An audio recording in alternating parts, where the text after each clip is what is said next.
Hello everyone! It's your buddy, the world-famous 2-time Zero Escape champion and 3-time Uno world record holder, Truthordeal. Today I'm here because, much to my delight and hopefully yours, Quiz decided that he wanted to play Legend of Heroes Trails of Cold Steel simultaneously with Persona 3. And whereas the Persona franchise needs no introduction, I felt that the Legend of Heroes franchise absolutely did, as its history is convoluted and can be somewhat intimidating to new players. Now this is a series I could talk about for hours, so for the purposes of this video, I am purposely restricting myself to 5 30-second bits. Anything I can't include in that amount of time is probably not worth mentioning anyway. So here we go! Truthordeal's very concise history of the Legend of Heroes franchise.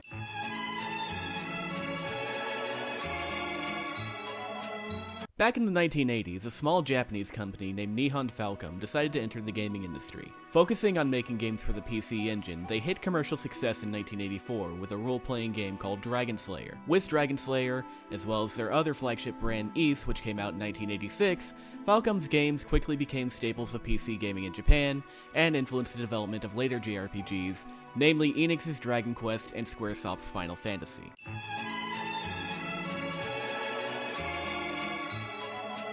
In 1992, the sixth installment of the Dragon Slayer franchise gained the subtitle Legend of Heroes. Falcom decided to branch off this game into its own sub-series, similar to how Atlus has turned Shin Megami Tensei Persona into its own franchise. Legend of Heroes became a full sub-continuity in the third game, Prophecy of the Moonlight Witch.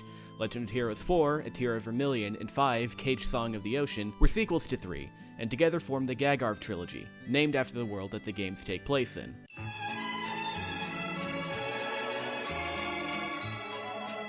In 2004, Falcom decided to beefen up their games to include interactivity with NPCs, as well as pieces of lore like books, history, and a continuing plotline over several games. This led to them having to split Legend of Heroes 6 into 3 parts, the Trails in the Sky trilogy. This tactic was highly popular among JRPG fans, and as a result, the 7th Legend of Heroes game was created to intentionally be a duology. These are known as the Crossbell games. Incidentally, as I have not played the Crossbell games, I would appreciate people not spoiling them in the chat. And by people, I mostly mean Duck Game.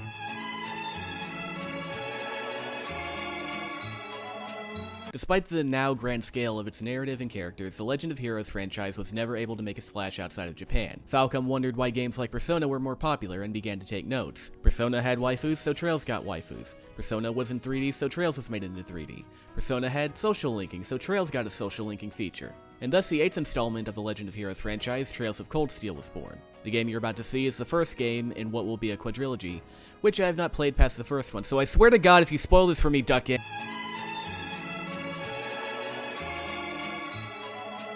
I played Trails in the Sky first chapter on a random Steam search in 2013. It immediately drew me in, and as a JRPG fan, scratched an itch that had gone unscratched since the PlayStation-era Square Enix games. Quiz playing this alongside Persona 3 will invite comparisons, and I'm okay with that. Even though Atlus has 10 times the budget Falcom does, I still consider these games to be a more fun version of what Persona at its best is like. Maybe you'll disagree with that judgment, but I'm willing to let you see for yourself, because I'm that confident in the quality of these games. And that's all for me. This has been Truthordeal. Sayonara!